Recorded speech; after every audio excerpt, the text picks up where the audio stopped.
What does multiple mean? I don't think multiple means more than one. That's That's what I think too. literally Having involving several parts, elements, or members. so several. What does several mean? All right, you better be recording this. This is gold. Multiple is not more than several. multiple is more than two. Both mean two or more. Yeah, two which or would more. be more than one. You said more than three. That's the way my brain perceives it. Even before the podcast starts. Even before the podcast starts, Mitch is wrong. Podcasts. Nice. That's all right. Louis, the difference that's the between new you NFT. is I can be okay being wrong. We need a new I don't NFT. think you can take Podcasts. Podcasts. Podcasts. That's gonna be the next NFT that Louis launches. It's gonna be a podcast.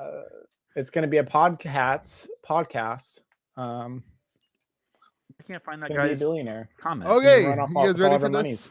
No, I'm not. 'Cause I'm looking for that stupid comment. What comment are you looking for? The one that was actually smart. The only smart one that was posted last week.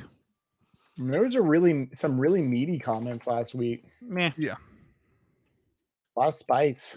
Yeah. Louis, I feel like you've tailed back your videos, like the quantity that you're releasing, which is great. Jenny Sarah. All right, I'm ready. You actually went a whole day without releasing a video. I'm proud of you. My weekend was exhausting. I'm ready. sorry, Are we dude. doing this? Yep. Let's go. Oh, we're filming. We already filming. I got Ben buzzled. We're I got already Ben going. buzzled. Roll it. Wait, am I going? You're going. What? Welcome to May the Zoo Be With You, your favorite TCG podcast, the best podcast crew in the universe. I am joined today by two just amazing retailers, one of which is lighting in the son of God himself right now. Thank you for that. Mitchell Murray, home of the Metazoo merchant and the Midtown merchant, where you can buy boxes of Nightfall at retail right now. Spoiler, he's already sold out.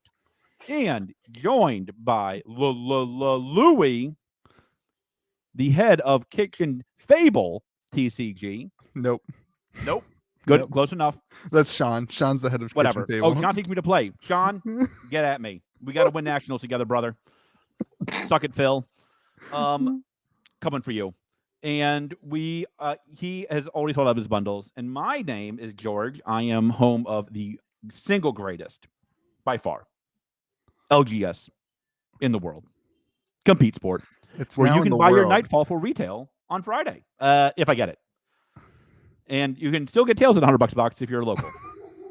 So it's moved from you being the greatest TCG store in the America to you are now the Into greatest the America. Now you're the greatest TCG store in the world. I don't know what a better store would look like is the problem. Somehow, after reading all the comments in the comment section, his pride has gotten worse. Yeah, like I think that's what did it. Like if these people are critiquing the way I'm running a game store, I'm doing something really right. If somebody's looking at this comment saying you're jealous of James White, you're doing something really good, George. That's a really articulated point. I thought it was really smart. Oh man! All right, what are we talking about today on the podcast? We are talking about The Calling, which, for those of you not in the know, is a Flesh and Blood event. In fact, if you don't know that, just go watch another podcast. I don't know how you found this channel. It's actually valid. Unsubscribe. Yeah. Sorry, Louis. Yeah, that's all right. Yeah. Back down to beyond or below 5,000. I definitely can't afford whatever I'm doing for the next subscriber stream. So, in the comment section, there was a lot of bad comments, but there was one comment in particular.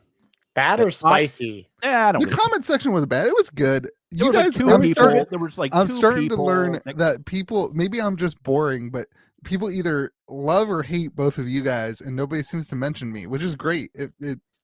Which is funny because I feel like I'm the most neutral party out of the two of you. You were pretty spicy last week and the week before. That's true. That's just because I created a business model that's not sustainable. You're doing great. You're doing great. Thank you. There was one comment in particular that I wanted to discuss. This also relates to a couple conversations I had this week, and his or her name is Jenny Sarah, and I want to talk about his or her comments about crew because I thought they were remarkably well thought out. All right, who is this individual again? It's a person in Bratwurst land. Okay. In Germany. As compared to comments being, "Oh, you're mean," he actually engaged with what we were saying versus personal attacks, which is how you got my respect. Yeah. I want to talk about a comment too. What was your comment? Somebody commented and said, George, do you even like LSS or Flesh and Blood? And I loved that comment because I think people have missed the point sometimes of our podcasts. And the point being that, like, we love this game and we want it to be successful. And we see some things, when we see things that point it towards not being successful, we want to address them so that people can make them better. And I mean this, that doesn't bother me. Like, good. I have done more to help Flesh and Blood this week than that poster has done over his entire life. I will guarantee that. I will guarantee that. I have told everybody to follow the actions of these companies and follow my actions. Tells at retail to my customers. Learn to play events. I was with it since alpha. It does not bother me at all that people, and I don't think his comment was mean spirited. I thought it was no offense. No, it wasn't. He was. That comment was really good, and I responded by sending him the video. I'd encourage anybody to go watch this. Maybe we can link in the comment section, but the video of George talking about Flesh and Blood when I first kind of got going on the YouTube channel, when George and I first got connected. I rewatched it the other day. It was a little bit sad. There's things have changed so much in your attitude about the game. Time. I don't like. Here's what I would say to you. Like, well, I guess we will start negative. I don't think my attitude has changed. I think the actions of the company have changed. My attitude is a reflection of what I think is happening with the game. Sure. And so if I, listen, like that, Louis, they weren't doing these games with Channel Fireball at that time. Distributors weren't raising prices 10% the day before money was due at that time. Somebody also commented this week on my video with the professor from Tulare Community College and said, wow, can you guys talk again? Because things surely have changed.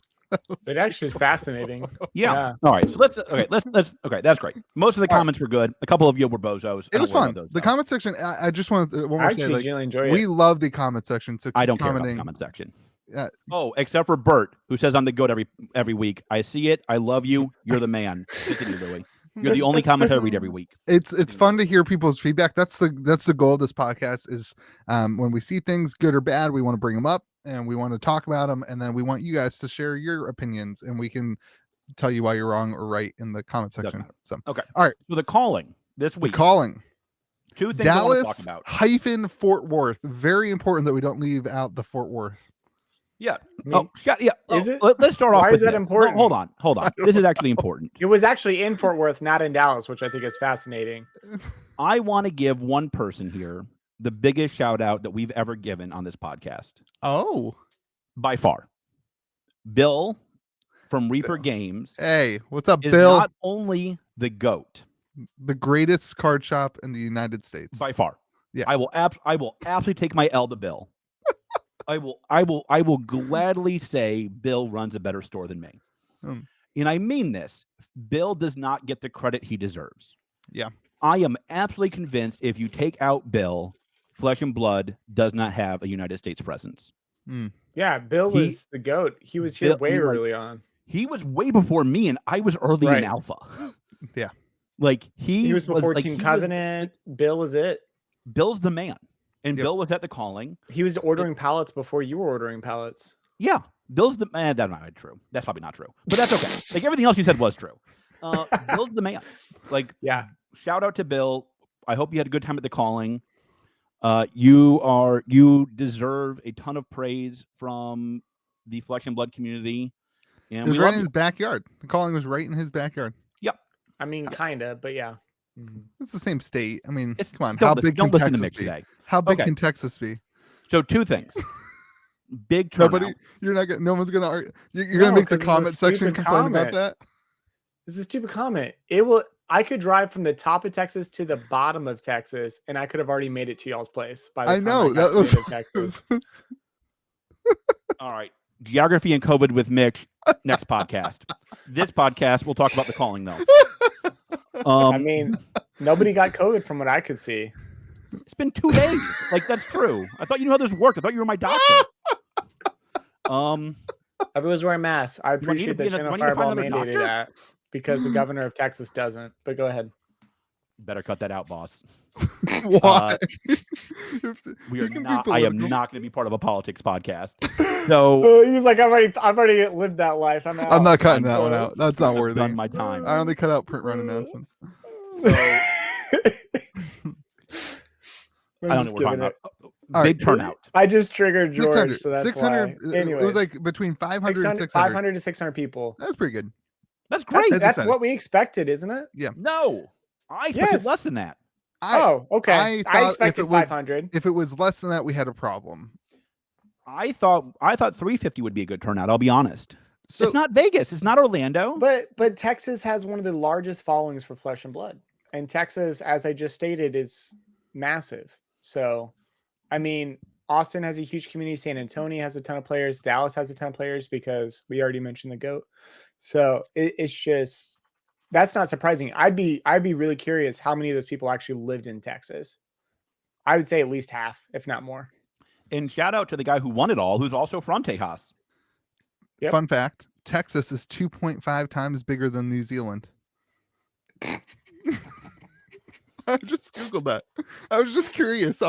I wonder if we're off to a great start today, boys. I wonder if they sell more boxes of Flesh and Blood in the state of Texas than they do of all of New Zealand. Oh, sure. Yeah. I will bet you Bill sells more Flesh and Blood than New Zealand. That's what I was actually hinting at.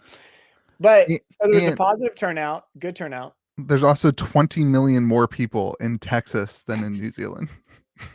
Which also explains why their COVID rates are so high there. What oh is my gosh. If you had mixed with COVID bingo, mark your bingo card. Spoiler, that was the free space. Oh, we should have a bingo board for the podcast. Why don't we have that? Mixed COVID is the free space. I'll tell you what. It doesn't matter. You get it every week. A free box Can of you add it Tales to of the Aria. comments? A free box of Tales of Aria for whoever creates a Metazoo be with you bingo board. Wow. That can be used every episode. And if we get a bingo, then we do something for the do something for that individual. Okay. There's multiple bingos though. That could be spicy. Anyways. Yeah. So I thought 600 was a good number. I would agree. Can I bring up something I think would be really good takeaway? I was watching the finals. Wait, like a behind geography? No. I was watching the behind the scenes finals. Somebody posted like a video of like the camera that's in the back, and it's like they win. Nam wins the finals, and then like nothing happened. Like there was like 4 people. It was cheering. the most neutral thing ever. It was like, and here, like I feel like it's a huge win if you have like you already are doing a live stream. Just get a projector and put it up in the building so that people can, like at Vegas. Why are people not there? Well, because they all watch it on their phones in Vegas. But like, are they at another event? Like, no, they all go out to dinner and go out to eat. I think it'd be a huge probably win. Freaking exhausted. Yeah, I know. I'm just saying, I think it'd be a huge win to have it on the big screen. And like when somebody wins, there's like a celebration. Because like everyone I think I said this for Vegas. They throw gold foil confetti everywhere. Everyone who's watching is like excited. This comes out of nowhere. Everyone who's watching is excited, but like I just wish you had some of that excitement in the building. Right. I don't know. I guess in my brain I think of like ESPN, and maybe we're just not there yet. But like the old Magic the Gathering. Did you guys ever watch the old Magic the Gathering tournaments? Yeah. And like they made, you could see like a crowd and like whatever. Like I just wish it was like that. But they also won $1 million, right? I don't know. Is that what? I have no clue. Magic Gathering tourneys were like you won like $100K or $50,000 in a tournament. I don't think it's fair to compare it directly, but I just mean like the celebratory. I hear you. Like yeah, it'd be nice if they made a whole big deal out of it, right? Yeah, just I wish there's more people able to, because you can't watch it when you're there. Maybe at nationals they figured it out by then. Table. And really they shred up gold foil tunics and they use it as confetti and just throw it everywhere. Yeah. I can hardly wait to win natties. Continue. Yeah. So I hope you win it while looking at that while you play your last card to your opponent. Yeah. You just look like a child, just like ready, just joy, just watching your favorite show. What other takeaways did you guys have from the call-in? I think there's a lot of. I think it was mostly good. There's one negative, which is Briar. We'll talk about that in a second. Like, listen, I think it was a good turnout. People had fun. Everybody I talked to, the goat appeared, and that's always good. You mean you know, built I think player? overall, great turnout, great time. People had fun. Like, listen, I think like something that hit me today is I'm talking to a friend who's gonna help me with my ALS stuff tomorrow, and I met him through Flesh and Blood. And like, it hit me how many of my contacts and friends have come from this game. For sure. Present company excluded. And You just listen, I can't think, say something nice without digging, can you? no, No, not about gotcha. no. It's like I mixed mean, with George COVID, and it's I are best problematic. friends, but it's fine. Like it hit me like how many of my like daily or weekly calls with people have stemmed from Flesh and Blood. Yeah, For sure. It's a lot. I'll bet it's not a half. It's probably close to a quarter of my daily and weekly calls come from people who I interact with on Flesh and Blood. Yeah. I'll bet you I get 10 phone calls a day from stores. right. That's crazy. Those are not always as fun as like talking to my friends about Flesh and Blood, though, to be honest with you. Yeah. It hit me how much I'm really looking forward to Orlando, not just because I'm going to win it, which is obvious, I think, to everybody.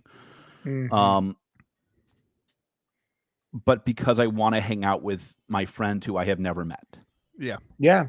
I really wanted to go to Dallas for that reason. When Didn't I happen. when I was, you know, a kid, you know, I played StarCraft 1 all the time. Like all my friends played StarCraft 1. I've never met them. You I still think do it'll be play really StarCraft, cool right? to now meet with these people in person and put faces to names and hang out and go to Denny's together and go get Grand Slam specials. Yeah. That was the sounds best part about miserable. Vegas. I mean, by far the best part about Vegas. Yeah. And I think Hanging out outside the game. There's an art form there that comes post-COVID too, where it's like we haven't spent a ton of time with people, and so like it's like a little bit romanticized as well. For sure. But I don't know. And like that's what I think. Like that is what I don't think people understand enough about these tournaments. There's like 40 people who are going to be good enough to compete in a real way. Right. I'm obviously one of them. But like, so there's 39 other people. I can't wait till George gets like 4 out of 500 people. That'd be if you do better than Louis, I will send you a box of Monarch. It won't be hard. If you do better than Louis. It won't be hard, and that's worthless. Why does anybody want that box? That's the point. He'll like try to lose. He'll be like, "No, I have enough Monarch. Please don't say it's worthless." That's the joke, actually.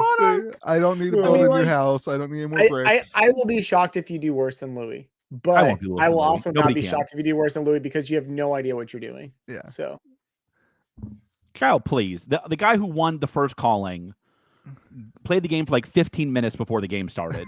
I can do that. All right, you simmer down, you. I'm just super play Briar, surprised. right? So yeah. You guys know this that the team, the card guys, Sebastian, who got second place in Vegas, and now Nam, who got first place here, are both on the card guys team.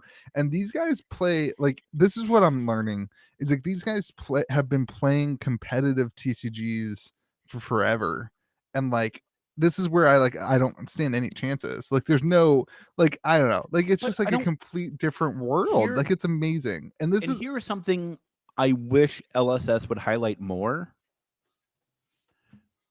The competitive game, the competitive tournament is really relevant to like 40 players. Right. Everybody else is there to have a good time and hang out with some friends. Right. That is something. And like, frankly, that is far more important than whoever wins. Right. If everybody leaves saying I had a good time, that's a win for LSS, and that seems to have happened. Yep. Mm-hmm. I don't think it particularly matters if this person wins or loses, unless it's me or Phil. Shout out to Compete Sport. I don't think it matters who wins or loses all that much. I care that everybody had a good time, and that seems to have happened. Yep. I hope that in the future with the new formats and when PvE comes out that they lean into that side of the game though. Like I hope that at these events, like, you know, you have Magic Island and they started doing the command fests, right? Where it's all, you know, commander focus. I hope that they lean into that kind of side of the game to give more to the casual crowd. I do too, because I think it shows that they would be listening to the players. Yeah. Like Commander's not Commander has its own thing. It's not even part of WotC. Right. But it's by far the most popular format. So they were like, we got to lean into it. Right. We got to lean into it, right? And you can see this with like Mike with the Mothman. The Mothman was not supposed to be the card from Metazoo. It was. Right. I have no idea why. I bet you Mike has no idea why. Right. Well, And it's Mike leaned obvious into it. because it's from where I'm from. That's that's the biggest strike against it. I agree with you. I'm talking about why it's positive, not why it's not positive. That's why I'm so confused, actually. God, I looked at your best arcade. So depressing. And yeah, let's do a new one. Let's do a new arcade. Yeah. And like, there's not a community for it. I hope LSS does what like they're doing, like leans into like where the players are. And that's good. And I think they will. I hope they will. It's tough. Like I wonder, this would be a great podcast episode. We don't need to get into it today, but like Magic the Gathering leaned into something that the players created. Yeah. I wonder how much of a responsibility that is on LSS to say, okay, no, we aren't a 30-year-old card game. The players aren't going to necessarily create things. It's up to us to create this experience for the casual crowd. No, I don't think you're right. As always, I was not saying that was true. I was saying that's a dialogue. Like it's not like it's just a question. There was PvE sampled at both callings. Yep. Sampled by who? By players. By different players that created it. Like, I'm just making sure that it's players who created it. Yeah. Yeah. Okay. Continue. And like Rob has been very big on this, that like stores and content creators are missing out if they don't do UPFs. Yeah. And I think like that is something that like Rob should keep pushing. Like, I don't know if I have the player base for UPF, to be frank. I know Louis doesn't because salty, but like we are doing a weekly after actually tonight, which is when we're recording the podcast, but it'll be Friday when you watch it. But Tuesday we're doing an ultimate pit fight with Hometown TCG, and I'm gonna start off by saying it's gonna get salty and it's gonna get real because people like the game. Well, and they don't want to just get obliterated in 3v1. It's gonna be so much fun. How many of them do you think will call you a terrorist? I won't be able to handle that. I meant other than me in the comment section. I'm sorry. That's obviously one. I meant other than me. I apologize. I won't be able to handle that. Louis will moving lose on. His mind. No comment. Let's move on. Triggered. Like, if anybody ever just wants to piss Louis off, just call him that. It's just an instant. It's just you won. So move on. He's like, I'm just gonna walk away because I can't handle that word. So, like, and I think like Rob's right about UPF. Like, I think that is a good casual format that I do think stores that are struggling with Fab should pick up and see if that works better for them. Yeah, I would agree. It's a very unique dynamic too. For like Rob CCG, doesn't work for LSS. For TCG. Like that's Rob, amazing player who won the best stores Road to National. He won the Reaper Games Road to National. Excuse me. Excuse me. You said it on the podcast that he was the best store. Wait, did Reaper get a RT yeah, a Road to Nationals? Yeah. Okay. Yeah. Just making sure. If they ever don't give Bill anything, this pot you thought last week was spicy. Just hold on. Oh my gosh. Yep. Like those are player-based theories that I think are good, and I think those are good formats. Yeah, I'd love to see an ultimate pivot, and maybe they had this at I can't remember if they had this at the calling. The problem is that there's so many dynamics about the calling that like when you're there, it's just like where did I go? When am I going? One's this, one's that. Like you miss out. So I don't even remember if they did an UPF at Vegas. I feel like they probably did, but I don't know if that's the right crowd for it anyway. Like yeah, I think it's probably not. The point of UPF is like I think multiple plays with the same people will do better for UPF. Yeah. I would agree. That's why we're going to do this weekly or bi-weekly stream. Do you play draft DM with Armada the same or group Kelly every week? No, it's Hometown TCG and Team Kitchen Fable. That's gonna be fun. I think DM Armada and Kellen are doing it with somebody else. Dist. You're out of the cool kids club. Hope fine. you enjoyed your stay, sucker. I probably deserve it. Yeah, I'm not going to use the T word, but I want to right now. I don't know what the T word is. Good lord. Oh, gotcha. trying to be nice. That's all He's right. like, you So terrorist. the only issue I think that they had at the calling, which I think we need to discuss quickly, is Briar seems to just You love this. Briar's wrecking sealed. So Well, yeah, okay, let's talk yeah. about it. Let's talk to the guy who has, Team Kitchen Fable. How do the competitive players feel about it? So Team Kitchen Fable has said from the beginning that that Briar's really good, but it's beatable if you do the right strategy, which was proven in Vegas. Or That sorry, was not proven with sealed. it was proven in sealed. The guy who won beat Briar four times in sealed. That's called Yes, draft, he did. Louis. That's a No, different format. You're wrong. No, in he's saying, sealed, I talked to going him last into night. sealed. In sealed last night, he played Oldham, or this week he played Oldham, and he went 6-1. He played Oldham for both. At calling? At the calling, he played Oldham the entire thing. He went 6-1. Yeah, hold on. Somebody breaking into your house? I think he's getting a babe going on. Yeah. Nice. What up, babe? Already got Christmas outfits on, huh? Dad, it's bright down here. I have a baby now. Yeah, he went 6-1. I was Little Monarch. Little Monarch is great.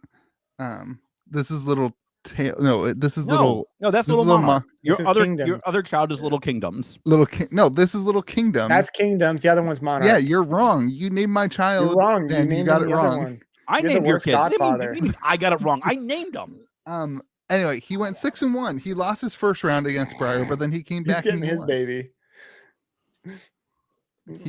So like they're like it's able to be. You just got to be good. Well, that's the thing. So Briar, I hear, is 80%. easier to. Briar's easier for sure. 80% of the final table was Briar. Yeah. Like, shout out 5 to out of Tower 8 number players. 9 who posted this on pre-release weekend that this Yeah. was a problem. And then we completely stopped talking about it after 1 second because what they do? Was that the week they did George needs Crucible? to hold his baby. Was that the week they did Crucible Unlimited? No. That was a What? while. That was What happened that week? There was some other big news that happened. I don't know. I don't care. So like Tower number 9 called this right on. Yeah. I don't think it's like listen, like I don't think it matters a ton because not many people do sealed. But I think Briar has shown to be pretty darn strong in Yeah. Well, it was it, dominant it, in sealed and drafts in the limited dominated in environment. everything. And I it was think the less issue- dominated in draft. And this was the point of Team Kitchen Fable. They said it's very beatable in draft.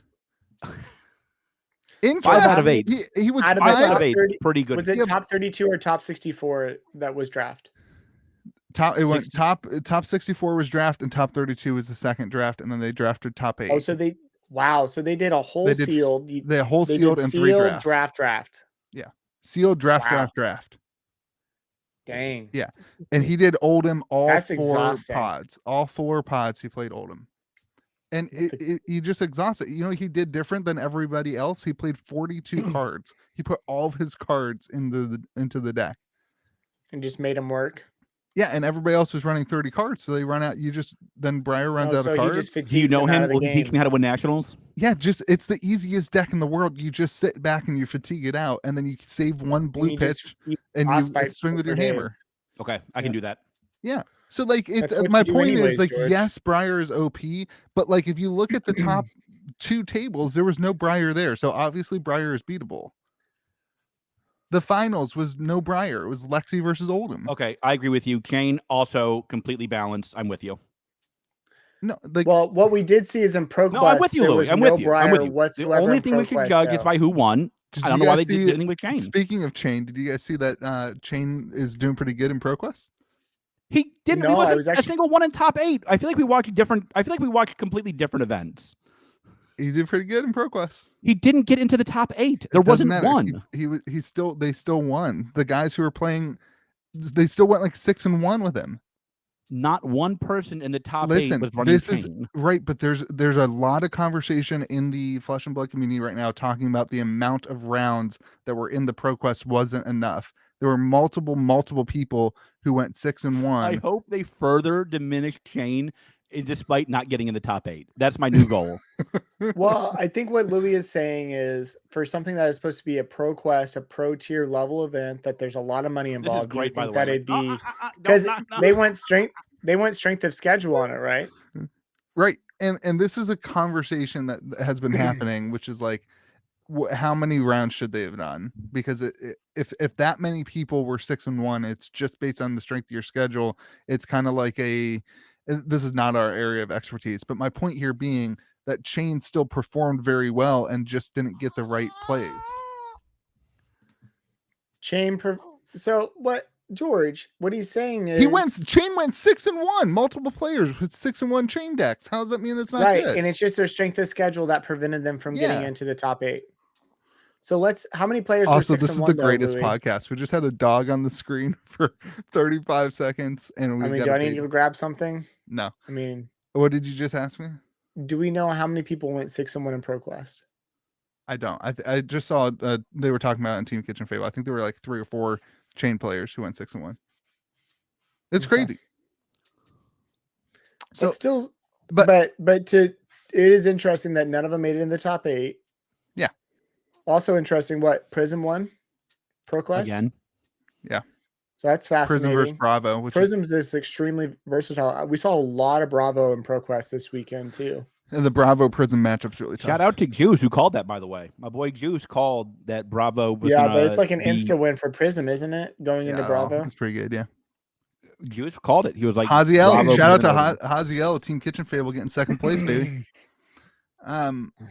First to lose. No big deal. But I don't know. I just think that there's a lot of dynamics there that are, I think it's fine. I think saying Bravo or saying Briar is overpowered is there's a lot of truth to that. I don't think it's as balanced. Here's the key. I don't think overpowered is the word I would use. There's a ton of truth to that in the non-competitive world.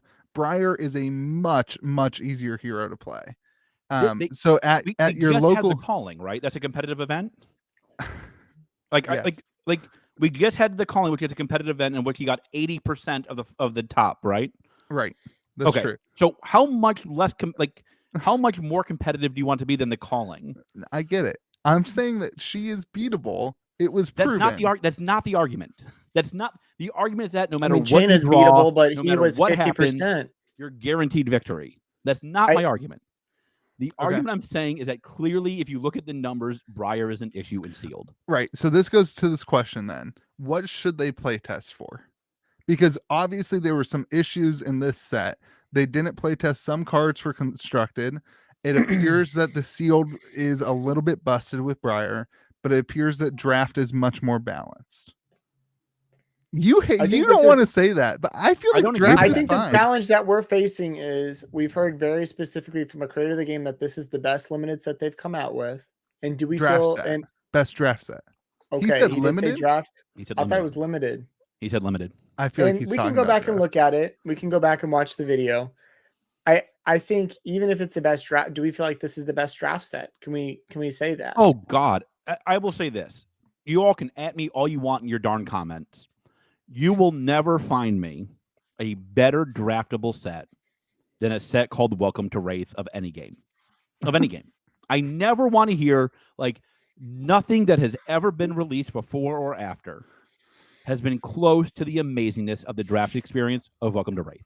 And you're basing this off your players at your store because they love drafting WTR. I can't find a store owner to disagree with that, to be honest with you. Yeah, I've heard that a lot. Yeah, I don't think I've heard anybody disagree with that, to be honest. Yeah.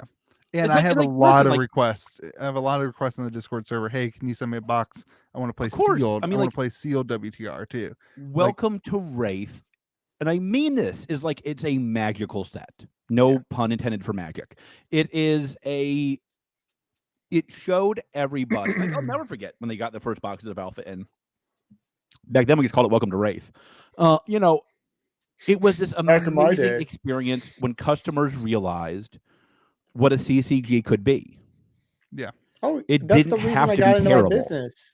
That's the reason I started this business was I played WTR. I played just the starter decks with commons and rares. And after playing that, I opened my booster box and was like, this is an amazing game. I want to sell this game so I can find my way to play it.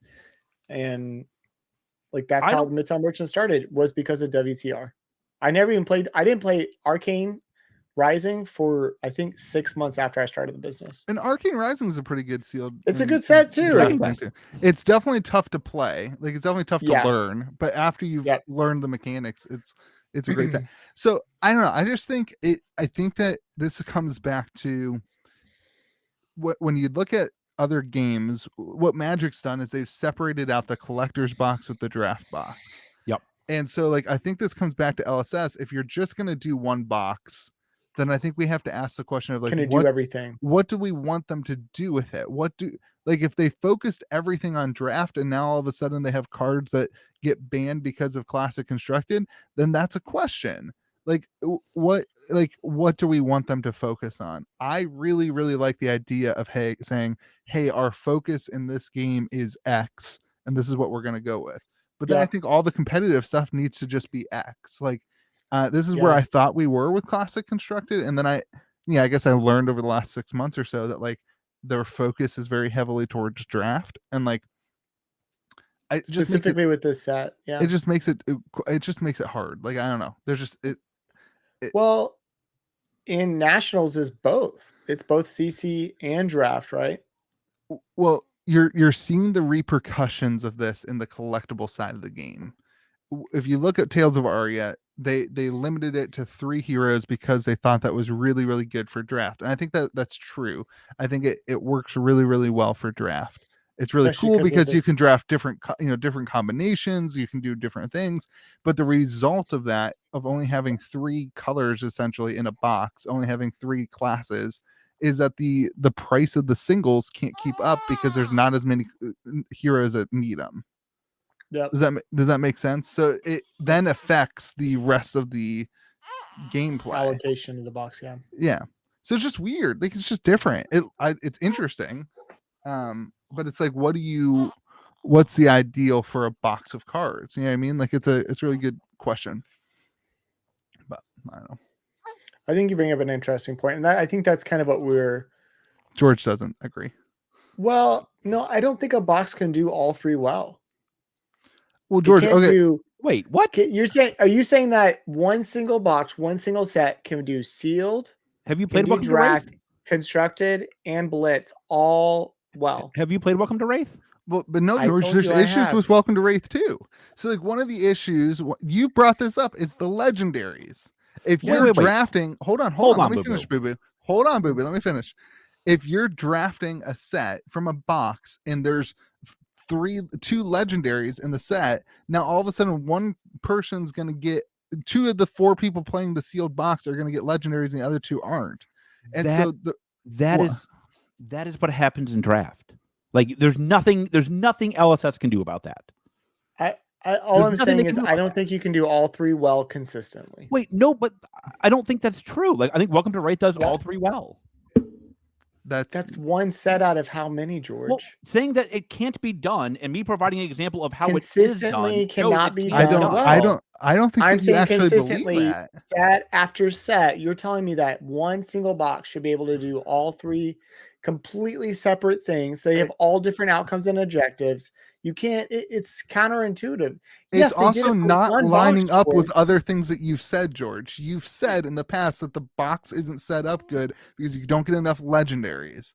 You're telling me it's not set up for classic constructed or collect. I don't think that's not the argument, because that's a value problem. I think that's not a player problem. I don't think that's a player problem issue. because of the lack of. Anyways, my point is that in Flesh and Blood and previously in Magic, you had one box that catered to players, collectors, and investors. One box, the Magic the Gathering box, and that's how Flesh and Blood is. You have a Tales of Aria box that has to be balanced for all these things, and it seems that what they've chosen is to balance it for draft. That seems to be what they've done. Based on their actions, which George, you keep telling us to watch their actions. You don't agree with that, George? Dustblade was included. Why was Dustblade included then? Why was what? Dustblade. Well, that was for Blitz. Was it? That he said it was for Blitz. Well, he said it was for lore. He said it was for lore, and they only made it for classic constructed because you probably can't get enough counters on it for it to have a dramatic impact on Blitz. Yeah. That being said, I think that there are cards that are included that are very specifically for draft and sealed, cards that Like are what? included very specifically for. I mean, there are generics or not generics. There are commons and rares that you're just not going to use. There are equipments, like common equipment, that you're typically not going to use outside of the sealed setting.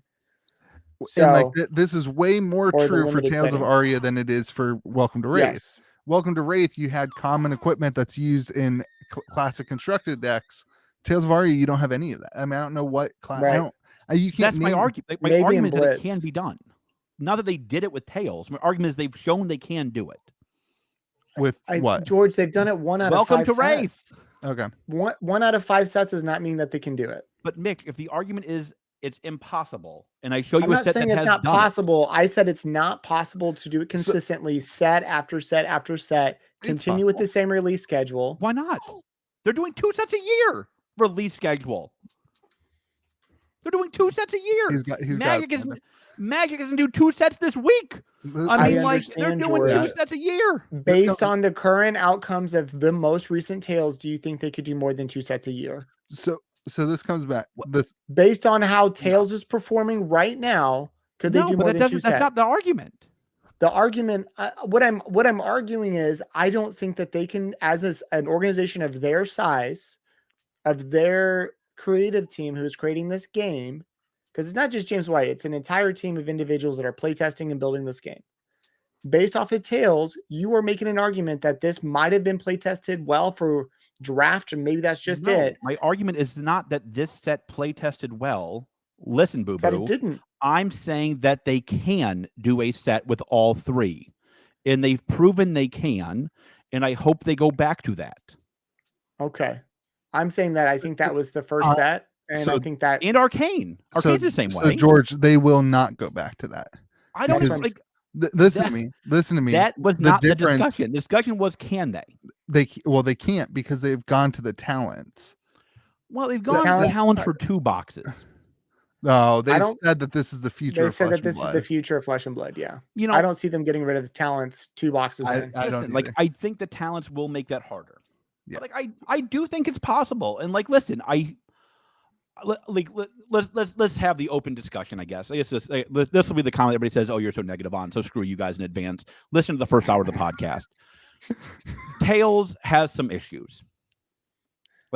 It's funny. Like everybody's whispering about this, and nobody wants to say it. Tales has some issues. Yeah. But that doesn't change that, like, James White can still design an amazing set. It's still a good set. I think Tales is an amazing set. I think the issues. I think a lot of players enjoy drafting it and playing it.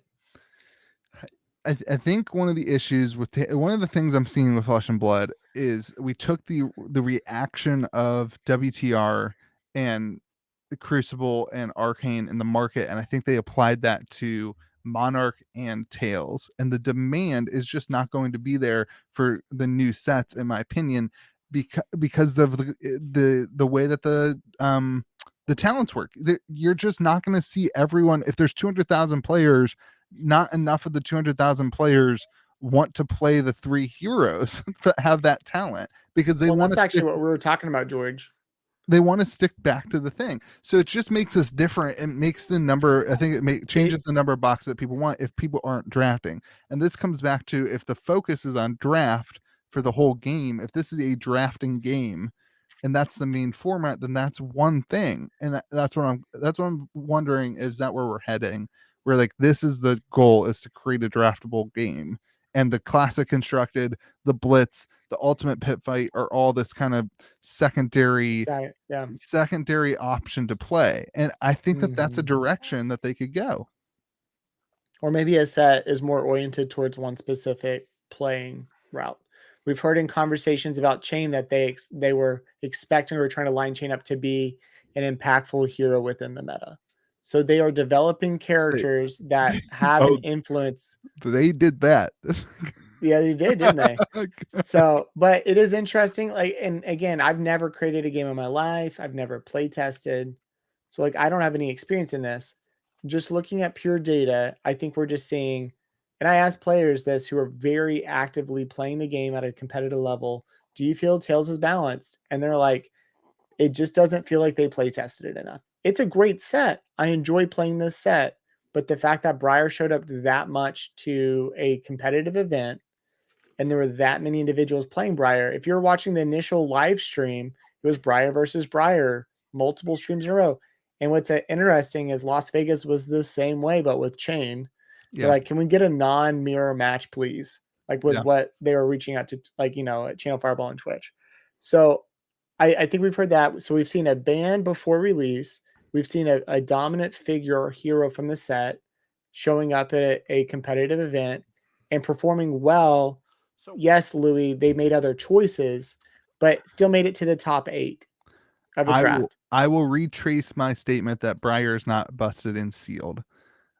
I still think Briar is beatable and sealed. Briar is bustable and sealed. I would retrace my statement that Briar lost. I get that. I don't think that Briar is as busted as you guys think that she is in draft. I don't think we think she's busted. I think what we're saying is, statistically speaking, she is more strong for most players to play against than just the average person. At a higher competitive level, it seems like they know how to tactically play against that individual character. But for the average individual who's playing this game that is not super competitive, it is not a great experience potentially for those individuals. I'll be honest. I won't read the podcast. I won't read the comments again this week. So don't bother posting comments about this question if you're a store. I'll share them with you. Maybe Mitch and Louis will tag me in them or screenshot them for me. I only screenshot the ones that are super negative towards you. I know. That's fine. I don't really care. I won't read the comments again. That was a one-time mistake. Won't happen again. Other than Bert, GOAT. My store hates tails. It hates sealed. It hates sealed. It only does sealed. Draft. Period. Sealed. Period. Love draft though. Other than pre-release, I don't think I've run a sealed event. I offered this weekend to do a special sealed event at my store to do what the calling was doing, and everybody was like, we draft. And I'm like, I don't really care. Draft away. Doesn't matter to me. We just draft. And I don't know if that's just like a weird quirk of my store and other stores are doing sealed or not. So everybody, if you have a store, put down in the comments, does your store do sealed often? Do they do it once a month? I'm really curious for that because I don't know many stores that do. I would prefer draft over sealed for almost any game. It's just a better interactive experience. Like it's not my favorite with COVID because everybody's touching the same cards, but I don't know why they do and Magic does it too. It makes no sense for them either. Pre-release for Magic is sealed. Mm-hmm. And it's just that you don't know the cards as well for draft. Like the first like a set comes out, you just don't know the cards as well. Maybe I don't know. Maybe I don't know why they're doing it. The calling then, like everybody there. They only did it. I don't know. They just did it to start it. Yeah. I don't understand that. Maybe it's a timing thing because it's a lot easier just to give somebody, give them the packs and just say, okay, build your own deck. And this is where I get to the higher rung. That Briar wrecked everybody. It's like, I don't care about sealed. I don't care about sealed. I don't. Yeah. So whenever you find out the top 32 are doing 3 separate drafts and Briar still is dominant, that's when I have a problem. Then I have a problem. But I don't care about sealed. Nobody in my store plays sealed unless they're going to the calling. So I want to move to this because this is something we said last week that I don't know about you guys, but I've been thinking about this all week since I don't know which one of you bozos said it, but that Magic the Gathering get it right with separating the draft box and a collector's box. I said it, and yes, I did, and I hate everything. I hate everything. I hate. They also short print draft boxes, don't they? Well, that's their own problem. That's a stupid thing. Let me say this about this because here is what Magic did right. And I apologize to everybody. I hate saying this with a passion. When the guy was like, "Do you like Fab or LSS?" Yes. Do you like Magic? No. So I'll make that very clear for you all in the comment section. Love Fab. We still think Fab is it's still a great game even with these occasional issues. We have no issues with. Wait. What? Fab or Magic? Fab. We still love Fab. Okay. We still think Magic, Fab's a great. Magic, regardless of our critiques, layers and go throw them on your shelf and tell me how awesome you are. Don't care. Pokemon is dope. Louis' shelf back behind you there. Okay. Here is what Magic has nailed, and I hate this. The collectors and the players have almost nothing in common. They have far less in common than we think they do, and we are seeing this crystal clear in what is happening with boxes today. The collector booster box's problem is that it's $1 bajillion, and you get like 4 cards. I think it's 12 packs of 15. I think I have one. I think I have one here. I don't know where it is. Gross. It's like nothing. You get like 2 cards, and it's $220. 2 cards worth of value. Yeah. I wish that we would have something like that for Flesh and Blood. That was retail. That was a normal price. That was less chaff. Yeah. Because like, listen, like, somebody was like, what if they made Arcane Unlimited? We'll go into Crew Unlimited here in a minute. What if they made Arcane Unlimited out of print? I'm like, there's one question I have. Do they tell me when CNC is getting reprinted? Yeah. Right. If so, like, they should have done. And yeah, I don't understand why they didn't do that with Crew. Like, other than like it can be reprinted. We already know it can be reprinted. We already know that. We know that. We know it. Just tell us when the staples are going to be reprinted so that the market doesn't have an aneurysm. Create a box called Staples. Fab Staples. Instead, let me pull this up. If they were to out of print art and they said the next set supplemental, we're reprinting CNC, there'll be 1 per box. Great. I won't like. That's wonderful, and I'm all about that action, boss. Yeah. Like, I don't think they should out of print it still. I still don't love it, but it wouldn't bother me. I wouldn't care, to be honest. We said this last week. If they out of print any of those, if they out of print WTR or Arcane, they have to like the only have a backup plan and say this is what's coming. Skullcap. Like Skullcap's a little bit crazy. Yeah, but like Skullpack, Tunic still probably maybe Art of War, but like not really. Art of War. Let me pull it up. Hold on. Well, the problem with Art of War is that if Chain starts picking up again, it needs more cards. Like Art of War is extremely good in Chain. Art of War $45. That doesn't bother me. It's $45 That's a now, lot though. for a Majestic. Yeah. When Art goes out of print, Arcane out. Yeah. I don't know. I mean, listen, like I'm not saying it should go out of print. Let me be very clear. I'm not saying it should go out of print. We're saying if they go out of print, they better tell us when they're printing the staples. Yeah, I think honestly, it's just CNC. Like they need CNC. Well, and your Skullcap, Tunic, E-Strike, all of them, all the generics. Yes. You need to print all the generics in the supplemental set. Yeah, that's my point. Just put them in a special kit. Toma Findall, You know what they should do? Oh God, I'm so good at this. God, LSS, how have you not hired me yet? I had a great because of that. idea. Yeah. This is another great idea of mine. Amazing. Yeah. They should put in the armory kits this month or next month. Yeah. A bunch of CNCs. tunics. Full art Command and Conquers. Yeah, fine. Cold foil Command and Conquers. What does the LGR look like? Why haven't they done any Majestics as you know what I hate? Some people don't like the Command and Conquer artwork, and those people are. Oh, you're talking to one of them right now. That's those awful. people are idiots. What? Like what? Like the Command and Conquer artwork is awesome. It's like amazing that they nailed every card in that set except for CNC. I love the CNC artwork. That's all you have to know about Louis' taste. You just heard it. I want a CNC. I want CNC artwork with George's face plastered on that guy's face. It'd be better looking, that's for sure. The guy's armor is ridiculous. He's commanding an armor, and he's about to just ruin everybody. I think the argument is like, does it fit in the world of Wraith? And the answer is it does yes. feel kind of outside of that. Wait for PvE. Feels great, very Great Wall of China-ish. So there's going to be a wall in PvE that you can stand on and attack things. Just shoot down. Pew pew. It's actually going to be a tower defense game. Spoiler alert. So I want to talk about Crew, but maybe you have to pause for a second. What am I talking about? Crew. Oh, again. I'm pausing. I don't want to talk about Crew U again. I got the new phone. Nice. How you liking it, dude?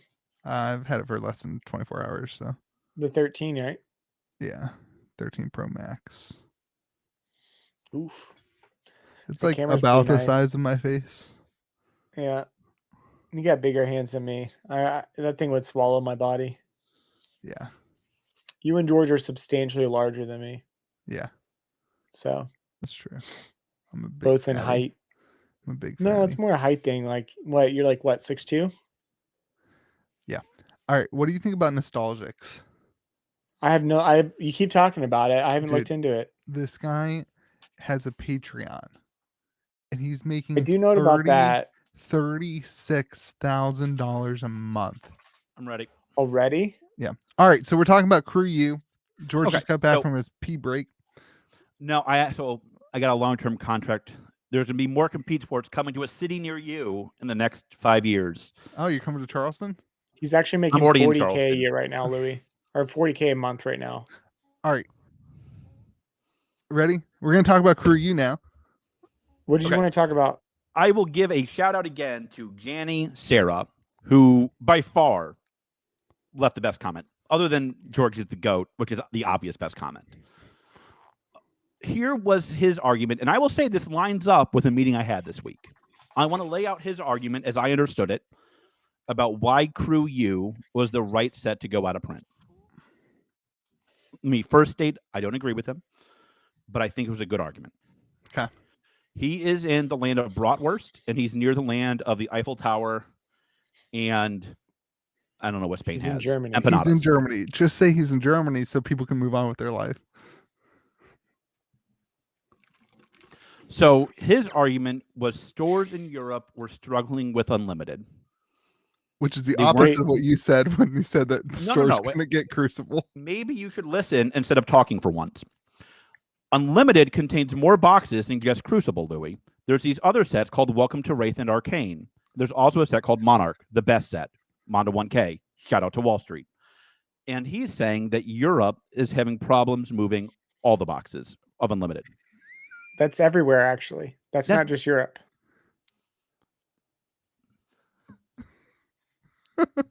If you can't sell Arcane Unlimited, you're doing something very wrong right That's now. true. I can't sell Arcane Unlimited because I can't sell Sealed, but thank you. Move on. Well, if you can't sell Command and Three Conquer, stores that got Godfathered in, I'm sorry for Well, you. I have no issue selling Command and Conquerors, but go ahead.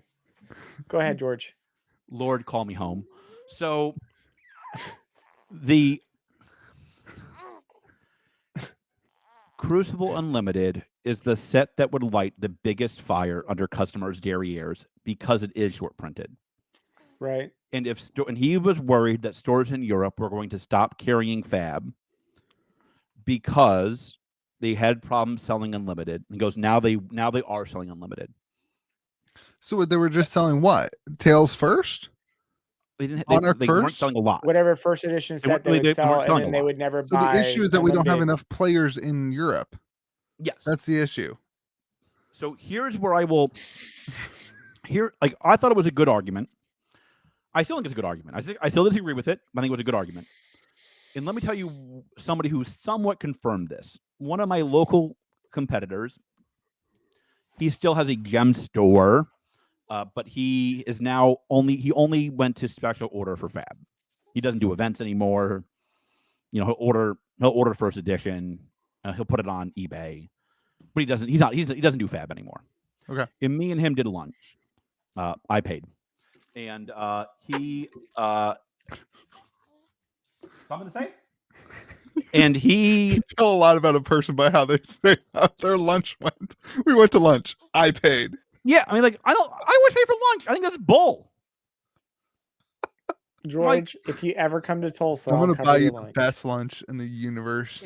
In West Virginia? Yeah, we can go. You and I can go to we'll go to breakfast instead, and we'll go to what's the breakfast place called? I got no problem paying if it's like a meeting if it's like a meeting that's like mutually beneficial. But like this was like him picking my brain. You got to pay for that. We'll go to Tudor's Biscuit World. That's where we're going to breakfast. That sounds awful. Yeah, you want Lord to call you home? Tudor's Biscuit World. That's not. We're gonna tutor you home. I'm gonna toot my way home. So and he basically said the same thing. I asked him, like we had a bunch of other stuff to talk about, and I was like, "Why did you drop Fab?" And he is like, "Listen, he's like, I couldn't grow it cost too much time for me to grow the player base. Yeah, and the player base are the only ones that buy Unlimited. Yeah, yeah." And he's like, it's just easier. He's like, it's easier for me to carry Pokemon or frankly like Metazoo or Magic. You throw the boxes up. And I do think this is something that stores need to remember. It's like Flesh and Blood is a harder sell up front. But I think stores need to treat their Flesh and Blood experience as an investment versus a one-off. Yeah, it's not an additional. Yeah, I invest in my store when I hold Learn to Play events because they're now going to buy both Magic and Fab. Yeah. One of them is a purchase that makes sense. The other is Magic. Right. The shout out to all you Magic fans. Not really though. Gosh, we could kill a Magic podcast. You Yeah, guys think I mean, our podcast is negative Let me tell about you what I Flesh and love Blood? about Could Magic you fans. imagine If if we I had a said Magic? I've never Magic played fans are Magic great because before. you can be like, so everything they do is wrong, and they're like, Great. yeah, you're right. I'm like, then switch to Fab. Anywho. And I asked him, like, what did he think of the Crew U announcement? And he was like, listen, he's like, it doesn't matter to me. I have one case. I was like, congratulations, it's now worth $1 million. He goes, but like, I think it would have probably helped sales of Unlimited, but I think it points to a question of stability for the current player base. And I think this is what LSS was dealing with, is what Jenny was saying. They decided to help. If you're gonna give them the benefit of the doubt, and I'm gonna leave it up to you if they deserve that or not. That's up to you, the viewer, not me, the George. They did this to help stores today at the cost of helping stores more in the future. Because, like, listen, they're absolutely right. Like, Unlimited boxes skyrocketed after this announcement. Everything, like, Unlimited is now I collectible. thought it tapered off pretty quick, did it not? It tapered off very quick. It tapered off, but it's still way above where it was. Way above where it was. And that's true for all the boxes, except for Monarch. The Welcome to Wraith is actually mapped right now. Is Huh? On TCG Player. What is? Welcome to Wraith. Welcome to Wraith. So, I don't know what it was previously. It was like $45 or $50 a box. On yeah. TCG? Yeah, it was like $50. So now it's $80 for Arcane Rising. Hi, Oliver. That's a huge difference. I mean, It is. Yeah, it's double. It's great, and it obviously has worked. I mean, that has obviously worked. It'll be really interesting to see how it works long term. I think really the biggest question is what percentage of Crucible cards are in the next set, which there have been some comments in the Flesh and Blood world that the entire Crucible set will be in the next set. Those are my favorite comments. They out of printed Crucible so they could put all the cards in the next set. I don't know why we didn't think of that. Yeah, like, you know, it's funny. You could have just left it in print, and maybe that would have solved our problem. I don't think that's the one. It'll be interesting to see how it affects the singles market long term. Obviously, box prices are going to go up, but it'll be interesting. I can't wait. All Unlimited prices skyrocketed this week. Yeah, but true. Cards, everything. You can't get Unlimited. You can't get Arcane though. That's the issue. Like yeah, I've been able to get some Wraith, but one distributor is giving you a couple cases a week. The distributor that stores actually use doesn't have any in stock. Yeah, that's true. It's crazy. I wonder when they come. I think Christmas. Like if they want to do another thing like this, it's gonna be Christmas. It's got off the heels of their Christmas LGS promo that just launched. I think it's gonna be an LGS promo. I hope it's an LGS promo. I do. If that's an LGS promo, that's awesome, and thank you to LSS. It should be a Command and Conquer with a Santa hat. Oh my god, that would be amazing. All right, James, if you're listening to this, first off, big shout out. Second of all, make it happen. I want the Command and Conquer guy in a Santa hat. Yeah, that'd be super cool. I want to be morbidly obese like Santa Claus, though. Yeah. Anyway, that's an interesting take about the Crew Unlimited. I don't know that the reasoning is Europe. I don't think an argument is related only to Europe. I think it's for. I think worldwide. For stores generally. Yeah, they just wanted to help the sales. That's been my worry with Unlimited. What is the incentive for you to slog through right now and support a store with Flesh and Blood, even though it's a superior game to Magic, right? Which one's going to generate more revenue? This is 100% what are your players playing? If you can get your players to start playing Flesh and Blood, that's great. That works for stores that have 30, 40, 50 players. That doesn't work for a store that doesn't work for a store that has 6 to 8 players. Well, you'd be arguing why you have a store then, but go ahead. Well, communities that have smaller. Whoa, you I better mean, hope people stop listening by now, Mitch. like, I mean, I think the average LGS is probably somewhere between 8 and 15. that's What do you so think, George? the Yeah. only way you survive is through online sales, and you can't sell unlimited boxes online, or you can, but you're just not going to make any money. It depends on And how that's much what I'm saying, money George. you If guys you are have trying to 6 to make. 8 players, like you're just like put on expert mode. It's like super hard mode for an LGS. LGSs. Yeah. There are LGSs like mine that are all about that action boss. Well, you're I'm dead I'm, center of like, action. I'm here for my LGS to turn a profit. I would say the vast majority of Sure. LGSs are because the owner gets bored, loves card games, and it's like, you know what I'm going I to do get it. today? Start a card game with no capital and no idea how to run a business, and let's go, baby.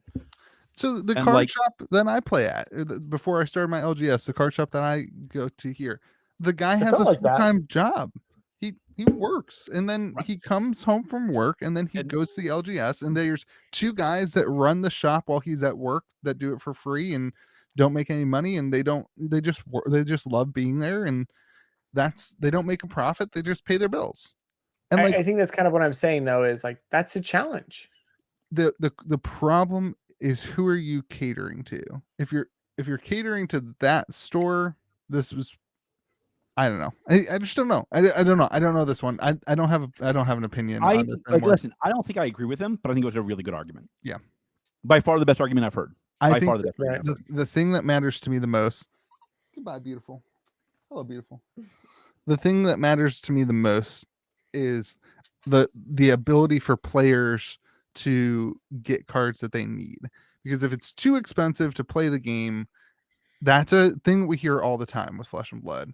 And so that was my concern last week. I don't know that I would love to be in the room. Sorry, I'd love to be on the phone with LSS and Rudy while they're talking about did this work, and hear their opinions on where the market is right now. There's a lot of boxes. I think it worked. It worked. Like, listen, like they got what they wanted. The question is, did they want the right thing? And we're gonna find that out in the next 2 years. But they got what they wanted. Yeah, it's not good. It's gonna. We have yet to see the long-term repercussions. We are a week away from that announcement, and it seems to have a. We're a week away from that announcement. Oh, that announcement was was last week. Sorry, we're 1 week after the announcement. Yeah. What's the next announcement? What do you guys think? Wraith. No, I think the promos. Oh, what do you mean the promos? What? Are you saying like are they going to announce the next set or out of print next? Yeah, I think what happens next? Do they announce the next set or do they go out of print next? I think it's both. I think they do the same announcement. Interesting. Next month is hitting. Here's a question. We're a month away from Unlimited hitting. All right. What's the print run of WTR? No. Wait. This goes into my next segment. I have a special segment for you bozos. All right. Perfect segue. Thank you. I would like to welcome a brand new segment to this show. Welcome to Sometime Null's Degen Speculation Hour. I love it. This is where we will help all you degens, since I no longer worry if you speculate in Unlimited or not. Go nuts.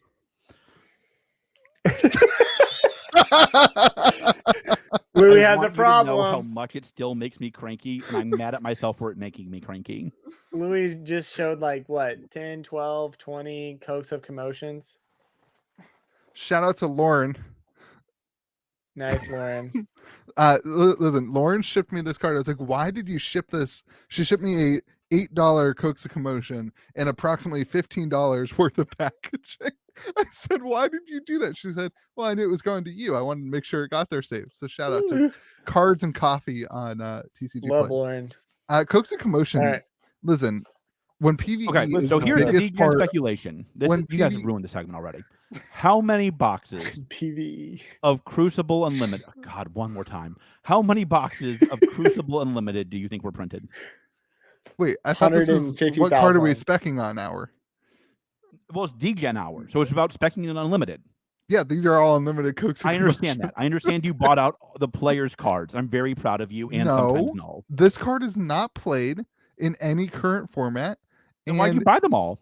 Because Because he's specking on PvE, baby. PvE. PvE. You're checking on the future. Great. Yeah. Okay. Yeah. So I'm very proud of you, and I'm sure all your viewers are. I'm saying 150K. No way. Of Crucible? No way. Yeah. No way. All right. There's no way. No way. When will we find out, you think? Next year? I think with the next set. Okay. So in the beginning of January, or whenever they release the next set, they'll do I what they think did with Monarch. there were 60-something thousand boxes, 100,000 total boxes of No. Crew. No way. They agree. did 4 waves of this. They did 3 waves of that. They did 3 and the very first small one waves. is called a rounding. Remember, the first wave was when James White had to apologize because there was like 14 boxes in it. Yeah, Yeah. there was nothing. I think All there was. right, And I can be convinced I'm high. I can be convinced that there's like 50,000 boxes. I would say it has to be at least the number. If this is Yeah. where I go back, like I would say double is probably safe. That's So, And it's about yeah. 100. Like that's 110 boxes. I hate to total. agree with George, but I think I'm there. I It's think about time. This is you guys have. yeah. I think it's over 100,000 boxes. What, Yeah. How many do you think? Worldwide, I think it's over 100,000 Well, wait. Total or just for unlimited? for unlimited. No way. I That's don't think fine. Okay. You asked me what I think, Yeah. and that's what I think without any thought to it. So here's the thing. Like you're making fun of me for buying Cokes and Commotions. No. Wait. I'm a man of peace. If you want to spec unlimited now, Listen, Mama no said it was longer for okay. players. Mama said it was quite all right. you got to do it before the whales do it. This is what I was going to go to. What do you think the print run is compared to for Arcane and WTR compared to Unlimited. Alpha? If it's 10x, right? Let's pretend that it's 10x. So you're saying 125,000 WTR boxes. That would not be 10x. It would be 160,000. You're right. Yeah. I If couldn't it's- remember. I thought it was the Then smaller do you number. Go just ahead. take the percentage? Do you just take like what's a? I'm asking a question, George. What's No. a no? Here's why. I think there's 2 reasons. First, like, listen, there's something more special about first edition. 100%. That carries a premium. And the second is like, there is not a lot of Welcome to Wraith Alpha left sealed. It was worthless when it was released. Yeah. There You're will be talking a about lot box more prices. unlimited sealed, especially now. All you think about is box prices. What are you talking about? I'm talking about singles. I don't care about singles. I So- don't sell singles. So in Light and Strike, Rainbow Foil, like that means if it's 10x that there's only 5,000 copies of Light and Strike Rainbow Foil. That's not a lot. You got to beat the whales. Make sure you have your stuff. Yeah, make sure you spec it unlimited. This is And what's make that. sure you- Thanks for the update. Thanks for the tip, Louis. I'm not saying I only bought Crucible Unlimited cards because Crucible Unlimited is now fair game, and this is what LSS wants. And I am agree. a man who I agree. respects LSS, and whatever they say, I will go and do. So I was told that we're trying to make Unlimited have value now, and so I made Cokes and Commotions valuable, and I'll keep buying Cokes and Commotions because I think it's the greatest card ever made. All right. And when Cool. PE is a thing, I will give out some Cokes and Commotions in Hey, celebration. Mick, will you speak at my funeral? Sure, dude. Thank you. I'll be happy to do your eulogy. I thought I'll make sure to make sure to get your You're the your cause of my 9.5 death. quad heart made into a necklace with a gold chain, and You're right. I'll drape it across your neck. Louis as- gonna dig out my grave for my 9.5 quad heart. I You're know right. It's my Well, responsibility. we can't to tell make sure people where you're buried because there's some Dude, weird ass I people forgot. out there. I'm not They'll- supposed to do that. I'm supposed to make sure your wife sells your cards for acceptable prices, which I will make sure she That's the does when she responsibility. sells them to me at 5% of the value. Remember when I got sapped in the beginning about my true friends from Flesh and Blood, and I said present company excluded? Yeah. Okay, just want to make sure everybody remembers that. Yeah. I love how the comment section is not going to hear the sarcasm in that, and they're going to be like, Louis, why would you rip off George's wife? Maybe I will read the comment section again this week. Never again. That was a joke. Are we getting to the minute? All right. All let's right. do it. Metazoo minute time. Some of these are first edition for the Oh record. my Lord, They're help not me. all in the middle. Okay, it's Coax a commotion minute. Go ahead, Louis. It's Cokes a commotion. What'd you call Coaxial, it, a George? coax cable is a cable It's for your Cokes. TV. This is Cokes. It means to start. Let's That's start a Cokes, commotion the about Metazoo minute. George, what do you got for us on the minute today? Let's talk Nightfall. Let's talk NFTs. All right, Metazoo NFTs. Go to Mid-Table now and buy! They're officially sold out. They're out on Mintable. So the Metazoo NFTs are now the moon, and this is it. The KitchenTableTCG Nightfall is releasing right now. The day that this podcast releases, right? Yeah, I understand. And also I understand that the Metazoo NFTs sold out already, and Nightfall is also sold out. Well, and the current Sotheby's 1-of-1 Mothman, Steve Aoki, with all right, Gale. fine. Let's talk about that. I don't care anymore. They're going for $17,000. What do you all think the Aoki Mothman NFT goes for?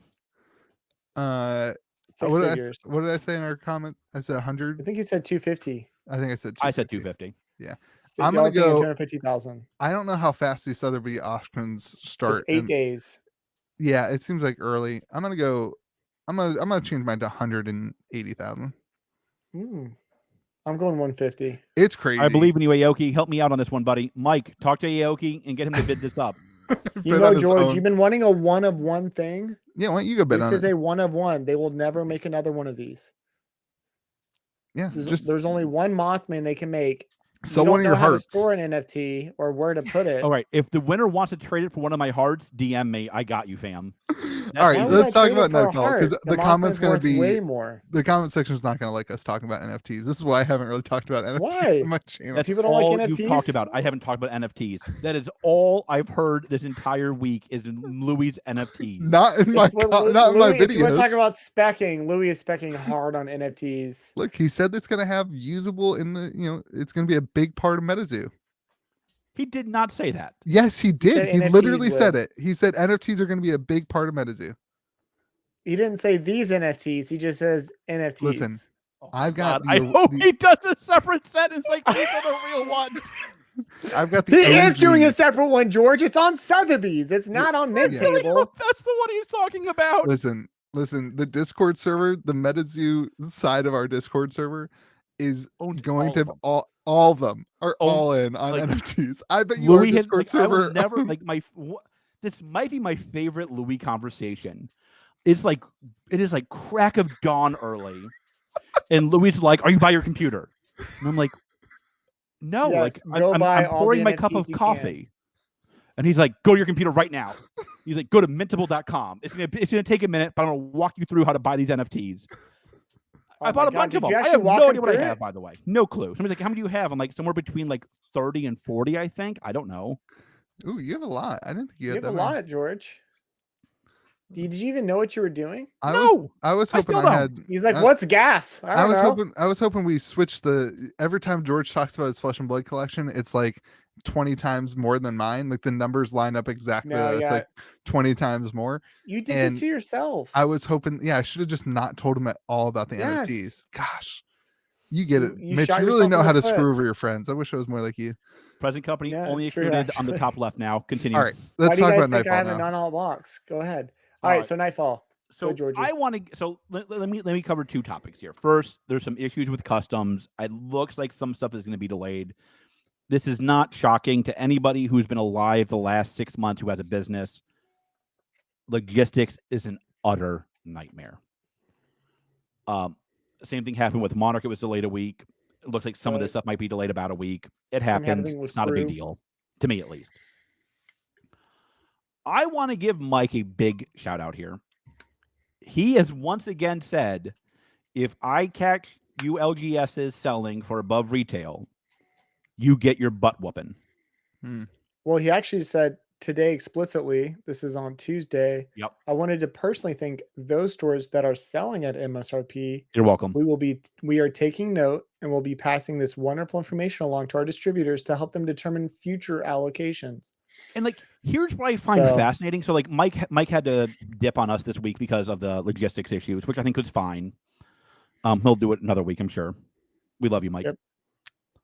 And James White's always welcome to come on as well, and we'll be nice. James White, I would love to have on. He's been asked. Yep. I know. So is Mike, but Mike's coming because Mike is GOAT. We are being patient. Here's what I find. This was my first question to Mike, honestly.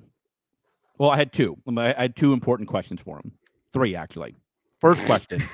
Will you promise to make shoes in adult sizes this time? I You know mean big Louis' boy kick feet sizes can 'cause handle the size 4s that he buys. 12s, but it's okay. I have adult size feet, and I need adult Just one shoes. size higher, 13. It's okay. I prefer a 14, but that's okay. Yeah, it's all right. Will you put an NH35A watch movement in your watch? When Second you were question. talking about your Metazoo yacht, I didn't realize you were talking about your shoes. Yeah. Yeah, gotcha. Third question is this, and I mean this. This is something I hope Mike, if you listen to this, I hope you answer in the comment section. When one of you two better screenshot it for me, because I'm not going to read the comments this week. Why is selling at retail important to you? I'm genuinely curious, and here's why I asked that. No other company asks me to do that. Yeah. No other companies even brought it up to me, to be honest. right. Like I sell Flesh and Blood release week at a release period at my store to locals at MSRP because I think it's the right thing to do. LSS has never asked me to sell at MSRP. And actually, what they've said is we like the I don't remember the phrasing, but the economics of it or something like that. Yeah, want you to follow the market. They want free market. They Free want market. And I think people- that's a cop out. Like I think that's bad for players, but that's okay. Let's not. I don't want to get into that. I want Mike, if you can, like I mean this, like this is something that you're clearly very passionate about. And I think that's awesome. I think it's amazing. I think it's good for you. I think it's good for the community, good for players. Meanwhile, Mike cares about that so much. Meanwhile, the comment section and players and people who are all criticizing nobody can get this game at appropriate prices, and like Mike is doing the work to make that happen, and I love that. And like, listen, like, and all right, I'll go on the rant. If you complain about how these boxes are too expensive, Mike has literally Mike will print more boxes of this. That's not fair. He'll print 3,000 less boxes of this than the entire print run of Crucible and Arcane. What does that tell you? That tells me Mike is doing all he can to get a lot of boxes to make the boxes reasonably priced. And like nobody could have expected the world to catch Metazoo fever. Yeah. Oh, dude. Like, dude printed an absurd amount of boxes. People are like, oh, he printed that many? He printed for his second box. Are you kidding me? Like 100,000? most people, like I thought LSS like was wild for 16,000 boxes of Arc. 50,000. That's a big second print run. I thought. Oh, is it 50? Nightfall. Yeah, it's 100. Yeah, it's 100,000 for future boxes. Is that right? Boxes, yeah. I think that probably means second edition, which seems like a good number for second edition. Yeah, I mean, like look at all the things Mike has accomplished. Look at all his partnerships. Like, you know, there's a new shirt coming out, which looks almost as good as the D-Brew shirt, maybe better. Like, it looks really good. I'm really hyped about it. You know, he makes kids shoes. That's great. You know, I like his partnerships. He's using partnerships the right way. He's using them to bring in big stores in January. It is shocking how large, like how much he's doing so quickly. I mean, like I will say it again. This is a competent executive. Like this is like when you I called you all after my breakfast with Mike and said I can't tell you anything that was discussed. All I can tell you is I'm all in. And I said, "Come on, tell us what was discussed." And I told you no. And I will always say no because like that's how you know leaks don't come from George. George says nothing. Yeah. So like I'm not a snitch. Yeah. No snitch. Snitches get stitches. I grew up poor. I know what. But you did tell us that I'm all in on the zoo. I'm all in on the zoo. And when George said he's all in on the zoo, I was already at that point. I was like, George, I'm already all in. He's like, no, I'm all in. No, I'm all in on the zoo. Yeah, that's exactly what he said. And so like, I was like, and it's because Mike is using these partnerships correctly. He's didn't bringing. You tell me like to stop spending money on the zoo at one point. Like, meant you have a problem, you need to stop. No, he's using these partnerships to bring these kind of disparate groups into the Metazoo fold. Whoa. The point of the D-Brew shirt is not to sell to Metazoo fans. It's to sell to D-Brews fans. The point of the NFTs is not to sell to Metazoo fans. It's to sell to the NFT world, which is going to be amazing. Mike, would you please, for the love of God, announce these stupid NFTs so Louis will stop talking about it? Please tell us what they do. Please, just tell. And like, I don't even care if you're lying to him at this point. I'll be honest. I just want to stop having daily conversations about his NFTs. I'll be honest. My poor wife. I realized realized the other day that like when me and my wife go on a walk, I'm like, so this is what's happening with the Metazoo NFT. So it's funny. I got in yesterday, and I was like, Liz, I finally got my allocation for Metazoo, and I'm so excited. And she's like, well, now that we're talking about exciting things, she's like, something you did ended up staining my floor. And I was like, but like I was talking to George this morning, and she looked at me and she was just like, you're still talking about the zoo. You're still talking about it. But I mean, my favorite zoo memory by a mile, and the thing that like confirmed I was right, was dinner with the MetaZoo crew and Louis' group of amazing people who I don't understand why they follow Louis. And like the waiter's like, I want, like, what is that? I want to follow you on Instagram right now. yeah. I want to follow that. I want to be a part of this movement. He had no idea what it was. He didn't know it was a card game. He saw the art, saw people having fun, and was like, that's what I want to do. Like, I want to follow you. I want to be part of that club. I was in an airport, George, headed to a work thing, and I went to an Einstein Bagel wearing my May the Zoo Be With You shirt. I travel with it, because it's a great shirt. And the lady across from me goes, May the zoo be with you. She had no idea what she was talking about. And I said, she's like, what is that? I was like, oh, this is a shirt for, we do a podcast for 2 games for Flesh and Blood and Metazoo. And she's like, oh, well, should I listen to it? Same thing happened in my Cairo. I was wearing my shirt. She's like, oh, what's that? If that lady is listening to us, please leave us a comment in the comments. Random woman at an Send me some airport. bagels. I love bagels. But like, they love Metazoo. And have y'all connected that Metazoo and Metaverse?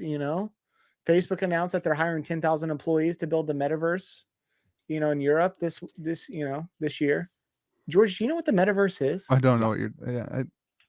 Wait, I will not lie. You have George. NFTs and you have no idea what Metaverse is. I assume that it has Google something it after this, because NFTs go like that's the future. It's like you hang out and you can see everything that somebody owns. That's super cool.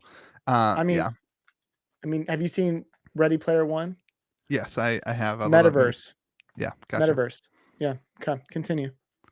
Metazoo NFTs to the moon. I think you don't have to say NFTs, Louis. Just say Metazoo. Sure. Metazoo, and this next set's art looks so good. I've been watching Whatnot streams. The artwork's going to be straight fire. So here's my only issue. It's too good. I think I'm going to get 5 pallets of Pokemon this week. I don't know how they pack the Pikachu figures, but it sounds like you can fit like 4 boxes on a pallet. Like it is nothing on a pallet. I might literally get 10 pallets this week of product. It's amazing. I have no idea. Well, I'll sell it. Friends that could probably sell it for you. I can sell it. It's just like I got to store it before I sell it. Like I'm just like take something off the pallet and get out. To put it. You're gonna have a cardboard. Not a great user experience. I want to give props to Mike. Nightfall looks awesome. New artist did the majority of the artwork for it. He did a great job. That's cool. Glow in the dark box. And like glow in the dark boxes. Nick, right? And, like most importantly, NFTs, obviously. But like everything looks good. I know it's gonna be delayed a week. I know some of the stuff will be delayed a week, and that happens. And like this is like, all right, I want to say something, because this is the beauty of Metazoo. This is the beauty. George, you love the streetwear and the watches, and does nothing to me. Does nothing for me. The watches, I'm like, nah, not for me, not my thing. You're like, heck yeah, I love that. I love the NFTs. I'm like, oh my gosh, like this is amazing. I love the future of it. I love the idea of like working towards the future. Mitch is like, the artwork's so cool, the cards look so cool, I can't wait to sell cards, because that's what Mitch does. And like this is the beauty of being, this is where like people say, I wish he was just spending time working on the cards. Like no, like this is the beauty of having an IP versus just having a card game. It gets people excited about different things. I would like it gives them something to talk about. Look at the 3 of us, we're talking about 3 different things related to the same product, and that's the beauty of it. the one difference is I can have a conversation with Mitch and him not mention his artwork or my watch, and I can not have a conversation with you without mentioning NFTs. That is like an important difference, I would argue. Yeah, that's fair. I know. I'm part of them. I'm half of that conversation. Whatever. I'm wearing Whatever. my Rolly today. All right. Anything else Rolly. to say to the people, everyone? May the zoo be with you, and go buy some Nightfall and some Pokemans. Oh, that's just. What do you guys think it opens at release day? Boxes are like $2.90 right now. Cheap. You think that's cheap? Yeah. I think they're going to go down a little bit this week, maybe $250. But I think they'll be at $400 in 2 weeks. That's crazy. Mitch? It's hot. It's like, and it's not just like a little bit hot. Well, sorry. I mean, it's so the wild. thing that I think is interesting, boxes are what, 400 right now on TCG Player? Boxes Yeah, are but like they're pre-order $2.95. prices. That's very No, cheap they're right not. now. They're way higher than that. eBay boxes are $2.95. Been watching it all day. Okay. All right. TCG Player boxes are 400. That being said, I think boxes will go down initially, but I don't think we're going to see them go down for at least another week. Oh, really? Because, well, I don't think people are going to get. Maybe it's boxes that are coming out first, then spellbooks, blisters, release decks, and all that are coming after, right? Yeah, dude. So I have maybe so booster many- boxes I flood have the market. So many bundles to make. Somebody I said know. that I should try to get a promo. Mike, if you're listening, I would love to do this. Somebody said I should get a promo that's Louis the Wave Master, because I have had 3 waves. I'll probably actually be able to do a 4th wave with You updated numbers. surfing. But I'm going to be building my bundles next week too, because I'm still waiting on everything to get in. I've been made fun of for having so many waves. I have people buy from my store, so it's fine. They Easy can just come in and Crucible. buy it. I don't have that Louis many just people. wanted to have a Crucible of War effect, and so he created 3 waves for it. There you go. That's what I want. Crucible of War. Come in. Cool. Alrighty, guys. All right. May the zoo be with you. And also And with also you. with you. Oh, and hey, remember to be kind to the people around you. Are you listening, Brian?